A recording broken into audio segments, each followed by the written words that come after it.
You're listening to the Less Stressed Lawyer podcast, episode 69. Today, we're talking all about the labels you assign other people. You ready? Let's go.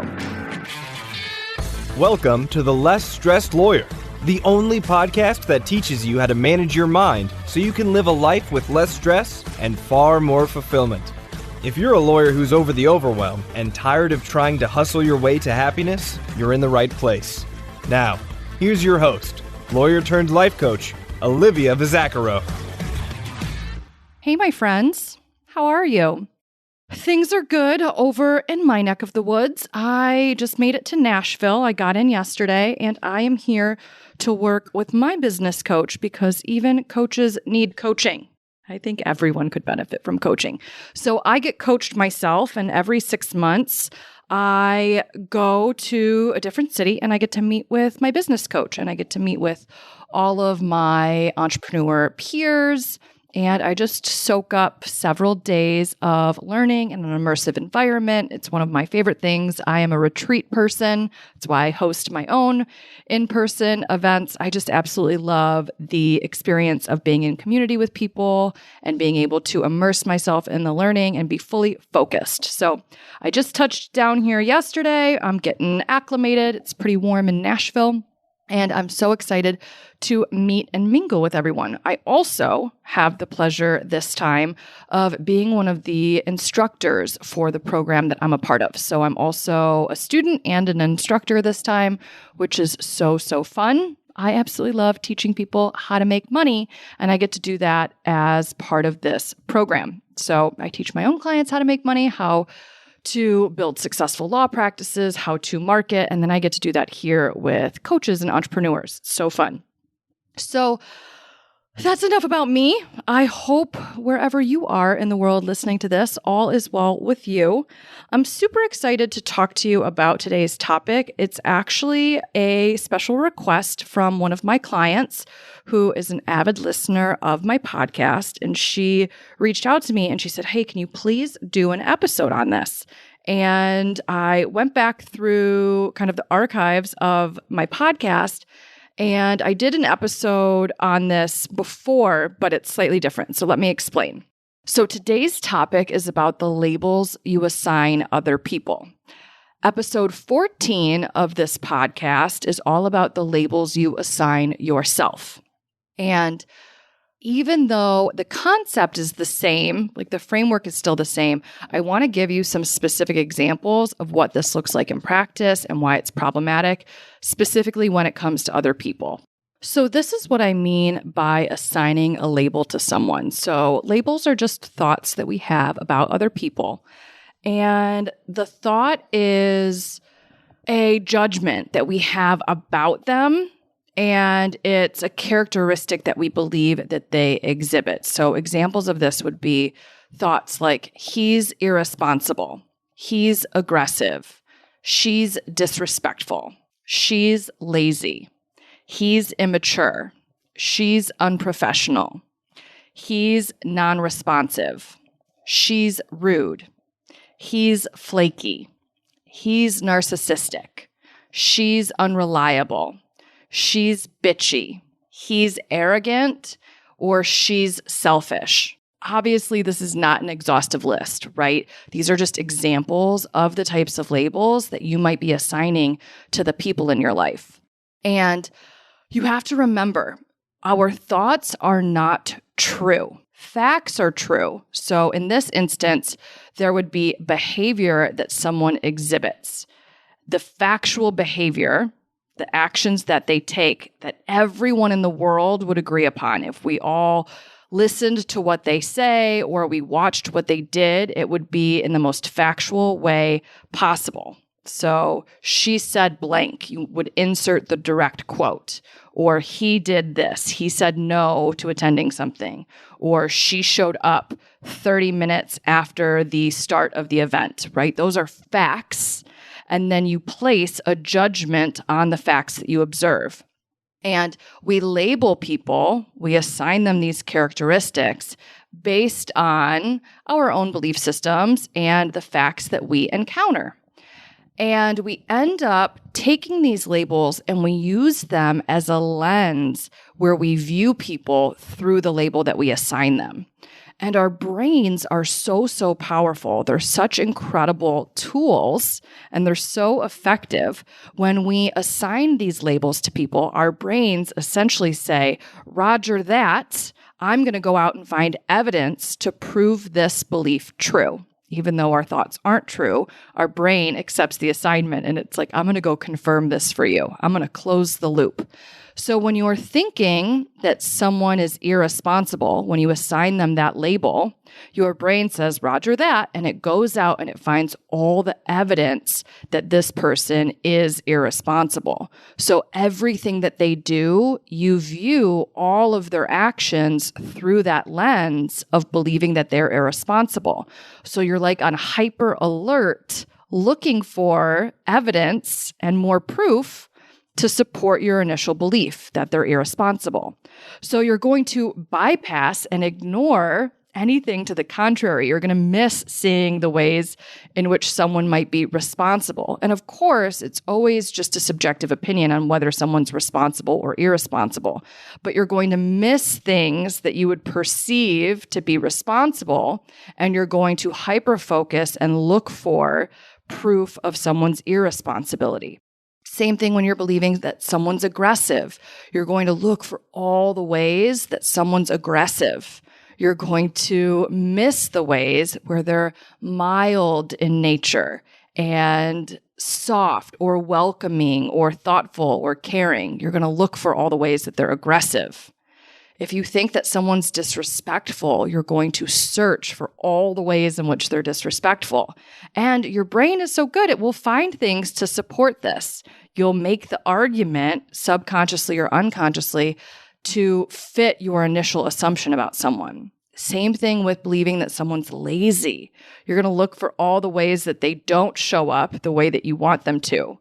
You're going to look for the ways that they drop the ball, when they don't put in the extra effort, when they phone it in. Again, these are all just your opinions about the person and what they're doing. None of it's actually true.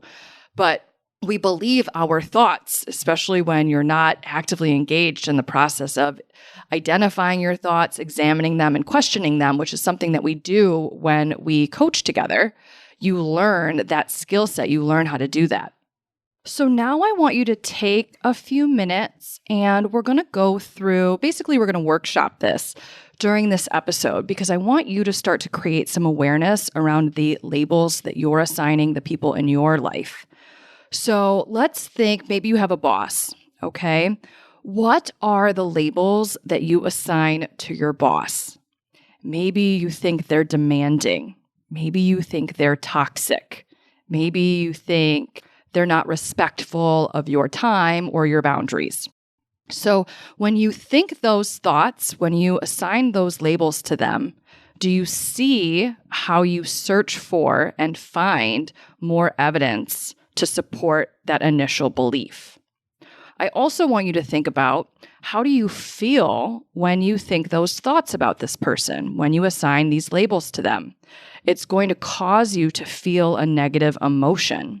And then get clear, how do you show up when you're feeling that way? Probably not in a great way, right? So think about that. Or if you have someone who reports to you directly, someone that you supervise, what labels do you assign to that person? Do you think that they're unreliable? Do you think that they're not responsive enough? I see that a lot with some of the higher level partners that I work with. They typically think the associates that work for them aren't responsive enough. And then when they think that, every single time they're interacting with the associate, it reinforces their belief that the person's not responsive enough. So they're searching for that evidence and they find it. One of the things that I teach my clients to do is define what enough means in the first place. So we have to go through and figure out, what do you mean by responsive enough? Does that mean people respond within 24 hours, 8 hours, an hour, a half an hour? It doesn't matter what your standard is. Everyone gets to have their own standards. You just want to know what yours are. When you don't define what enough is and you assign someone the label that they're not responsive enough, even though you haven't defined it, you're measuring them up against an unclear standard, and you're always going to think that they should have responded faster than they did. And then you're going to be really frustrated and annoyed with them. And then think about how you show up with your direct report when you're feeling frustrated and annoyed. It's not going to be in a way that supports your collaborative relationship with this person. It's not going to be in a way that supports them to continue to improve and grow and be an integral part of your team. Same thing if you have an assistant. Maybe it's a paralegal or a legal assistant, a secretary. And if you have negative thoughts about them, if you're assigning negative labels to them, maybe you think that they're incompetent or they aren't attentive enough to detail. That's a big one that I see with my clients. You will always look for the ways that they're not competent or that they miss those details. And again, you're going to be frustrated and annoyed. So if you label a person that you work with this way, you're going to keep searching for evidence to meet and fill in this belief. It becomes a self-fulfilling cycle. You think it, and then you find it, and you see it in them, and then you think it some more, and then you find it, and you see it in them, and you think it some more. Think about your clients. What labels do you assign to your clients? A lot of my clients think that their clients are difficult and needy. And when they think those thoughts about their clients, they are constantly in search of evidence to prove that true. So every time that the client messages them after, business hours, they're going to reinforce that belief that the person's difficult or needy. Every time they have to explain something to a client a second or third time, they're going to reinforce their belief that the client is difficult and needy because they're bringing everything that the client does through that lens of the client being difficult, of the client being needy. So it just proves it true. Even though, as I've said multiple times already in this episode, your thoughts aren't true. But they feel true, especially when you're on the hunt subconsciously for evidence that supports your initial belief.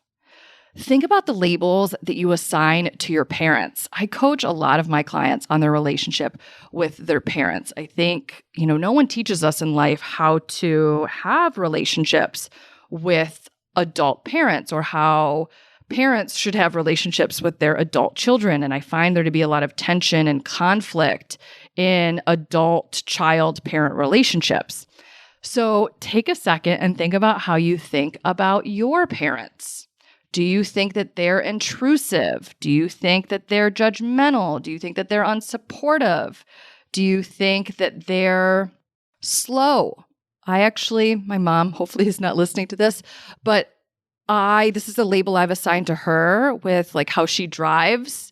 And I notice I hyper-focus on the speed at which she drives and then how she gets in and out of the car. Kevin Hart has a really funny comedic skit about this, about someone like preparing to start driving and someone exiting a car. But it's just a silly label that I've assigned to my mom. And then every time I drive with her, I reinforce this belief because I'm hyper-focusing on how long it takes her to like get her purse together and get in and out of the car and like get her seatbelt on and put the car in drive and do all of that stuff. And if I wasn't assigning this label to her, none of this would be a problem. But it's because I'm viewing all of her actions through this lens, through this judgment, that I hyper-focus and I upset myself, right? So if I were to get rid of this thought and to choose to think something else instead, I wouldn't be nearly as annoyed when I drive with her because I'm having this negative thought and viewing everything that she does through that lens of that negative belief.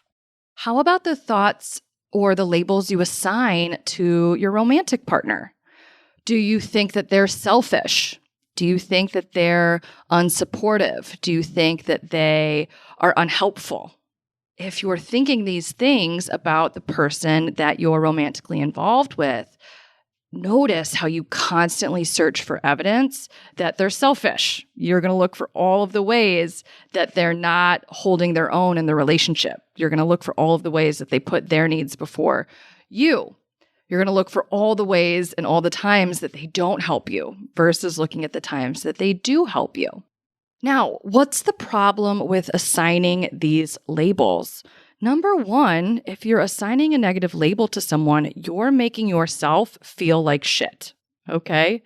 And I tell my clients all the time, feeling like shit feels like shit. So you're causing your own emotional suffering when you do this. I think a lot of people, the pushback they give me when I invite them to stop assigning labels to the people in their lives, to change the way that they're thinking about the people in their lives, they're like, what am I supposed to do? Just tolerate other people's behavior and just put up with everything? And it's not about letting someone else off the hook. It's about letting yourself off the hook. It's about not forcing yourself to suffer emotionally when it's really unnecessary. So if you want to feel better, we can't control what other people do or say. The only thing we can control is how you think about other people.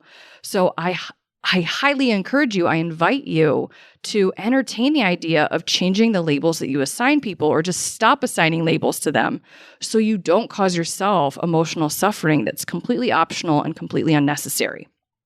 I also want you to think about, again, how do you show up when you're feeling these feelings? So I want you to get really specific with the emotion that you feel. Remember, it's a one-word emotion that you feel when you assign these labels to people, when you think these thoughts. And then ask yourself, how do I show up in relationship with this person? How do I respond to this person when I'm thinking this thought, when I'm feeling this feeling? If it's not positive, then the label that you're assigning really doesn't serve you. And you're doing yourself a disservice by continuing to assign it to someone because you're upsetting yourself and then you're not showing up in the way that you want to be showing up. And I want you to be really specific here. Get clear when you think that someone is unresponsive or not responsive enough, and you feel that negative feeling, frustrated or annoyed or disrespected, how do you show up when you're working with them? When you think that your partner is unhelpful and you feel resentful or disappointed or disrespected or neglected or unsupported, how do you show up? What do you do? Do you argue with them? Do you withdraw? Do you get passive aggressive? Do you lash out? What do you do? Do you argue more? How does it create more conflict? How does it create more tension? How does it create more of what you don't want? When you're thinking that your parents are intrusive and you feel annoyed, what do you do? Do you get combative with them? Do you withdraw? Do you avoid them? You're going to start to see how you show up in ways that really don't create the results that you want in these different relationships that you have with people. So, what's the solution here? If these thoughts, if these labels don't serve you, you've got two different options. The first option is that you can just choose to not assign labels. You can get rid of the label altogether. And one of the ways that you can do this is you can recognize that the way that you're labeling people assumes that that label is true 100% of the time, right? It's not that we're telling ourselves that they're sometimes selfish. We're telling ourselves that they're selfish 100% of the time. The 100% part is just assumed in the way that we label them. And it ends up being really inaccurate because there's probably plenty of evidence, if you were to look for it intentionally, that you'd be able to find proof to support that someone is selfless, just like you can find proof to support that they're selfish. If you're thinking that someone's irresponsible, you can find plenty of proof to support your belief that they're irresponsible. But if you flip it, you can also find plenty of evidence to support the fact that they're responsible, or to support the opinion that they're responsible. It's always an opinion, not a fact. So the truth is that people are dynamic, they're nuanced, they're all things, they're both things, right? We're a mix. It's not all or nothing. It's not black and white. It's not 0 or 100%. So if you think about that, can you allow yourself to get rid of the label altogether, recognizing that no one is 100% anything? So that's one option, recognizing that your labels are just inaccurate. So can we just get rid of it? The other option, I call this coaching Mad Libs. That's just like the fun little phrase that I came up with for this, or the way that I think about it in my head. But if you identify the labels that you're assigning to people, and I like to do this by writing them out. This is one of the times that I do invest the time, and it only takes a few minutes. But to just write out what you're thinking about someone so you can see it in front of you, when you write it out, I find it so much easier to see it in front of you, written on paper, and to identify all the ways in which that belief is not true. I see it in such a different way when it's written in front of me rather than when I do this exercise in my head. So take the time and write this out. Pick one person and write out the labels that you're assigning to them. And then you're quickly going to be able to see how the opposite is true or how something different is true. And again, it's not actually true. It's just your opinion. But you're going to see how you could make an argument in support of a different belief versus the belief that you're currently holding. And when you're doing this, it gives you access to start to try and switch up the way that you're thinking about this person. So what I do after I've written down the labels that I'm assigning to someone, I play the Mad Libs version of this. So I circle the word, right? You're going to circle the term that you're using to describe the person. You're going to circle the word that's the label. So he is arrogant. Arrogant would be the label here that you're assigning. Circle that and see if you can plug and play different words to change the way that you feel about someone. So you're essentially replacing the label with a label that better serves you. I recently did this with a client of mine. She was getting ready to do an in-court appearance. She was arguing a motion, and it had been the first time that she was going to be in front of a judge arguing this type of motion in a really long time. Because of the pandemic, it had been a while, and she had had a negative experience in front of this judge before. So she felt particularly anxious about preparing for this motion, hearing, going into court in front of this judge. And as we talked about it, I realized that she was assigning certain labels to this judge. And one of the labels that she was assigning to this judge was that he was very aggressive. So we circle very aggressive, right? That's the phrase that we want to swap out. And we played with different word choices here, and we ultimately came to, instead of thinking he's very aggressive, what if you thought he's very emotional? And it totally changed the way that she felt about the motion hearing, about being in front of this judge. It actually made her giggle because arguably, like, you can make the same argument that the person who's being very aggressive is also being very emotional, right? There are different ways to think of emotional. I think there's a feminine connotation often associated with the word emotional, with that kind of label. So there's the masculine interpretation of thinking that someone's very aggressive, but flipping it to something more feminine, and this isn't a knock on feminine attributes, but just the play on words here and replacing aggressive with emotional made it so much less intimidating for her to appear before this judge. And rather than being scared or nervous, it's like almost mildly amused, like, oh, look at this judge not being able to like get a handle on their emotions, not being able to control themselves. Rather than being something that she needed to be intimidated about, it was something that like she almost felt sympathetic about, like, oh, poor judge, not being able to control themselves, not being able to keep their response, controlled or at bay. And it really empowered her to show up and prep for that hearing in a way that felt so much better to her. And she ended up killing it. She knocked it out of the park. But part of that is because she chose to assign a different label to this judge in advance of this hearing. Think about doing the exact same thing with your romantic partner. If you're thinking that they're really unhelpful, you're going to look for all of the evidence that supports that belief. But try and swap out a different word other than unhelpful. For me, one of the ways that I can often get to a different label, get to a different word in the thought Mad Libs, the coaching Mad Libs game, would be to ask myself why I think that they're that way. why I think they're unhelpful. And I might be able, in this instance, to get to a thought like, oh, well, they don't know what I need help with. So instead of thinking that they're unhelpful, I might choose to swap that out with they're unaware. They're unclear on the help that I need or would like. And then from there, it just puts the onus on me to be better at explaining and asking for the help that I would like. And then they have more clarity. They're better informed as to what I'm asking for because no one's a mind reader. No matter how long you've been with someone, they still don't know what you're thinking. And it's so much easier if we just tell them and we just ask for what we want rather than expecting them to read our minds.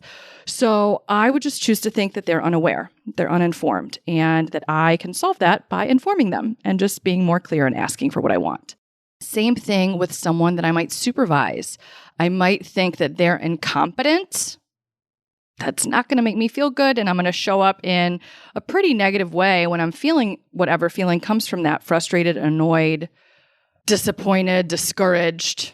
Instead of thinking that they're incompetent, I might think that they're confused or they're inexperienced. And then that would make me feel more patient or more curious about how I could approach this situation differently in order to create a different result.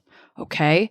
So again, try this coaching Mad Libs where you identify the sentence, you circle the word that causes the negative emotion, causes you to experience that negative emotion, and it's your subjective opinion, and see if you can replace it. Try and assign a different label, a more useful, helpful label to that person. I promise you, doing this work, identifying the thoughts that you're thinking about other people, the labels that you're assigning them, is life-changing. It is simple to do, and it has such a massive impact. Just creating awareness around this alone will really transform your relationships, how you show up in them, how you feel about the people in your life on a day-to-day basis. It is some of the most important work you can do. Okay. And then from there, just creating that awareness is powerful enough, but you can also choose to stop assigning the label altogether or assign a different one that's more useful, one that's more helpful, one that's more positive. Those are your options here. Okay. So go out, take some time and start to identify the labels that you're assigning to the people in your life. I highly encourage you to knock it off. Stop doing what you've been doing and your relationships will really improve. Okay? That's what I've got for you this week, my friends. I hope you have a beautiful week. I will talk to you in the next episode. Thanks for listening to the Less Stressed Lawyer podcast. If you want more info about Olivia Bizacaro or the show's notes and resources from today's episode, visit thelesstressedlawyer.com.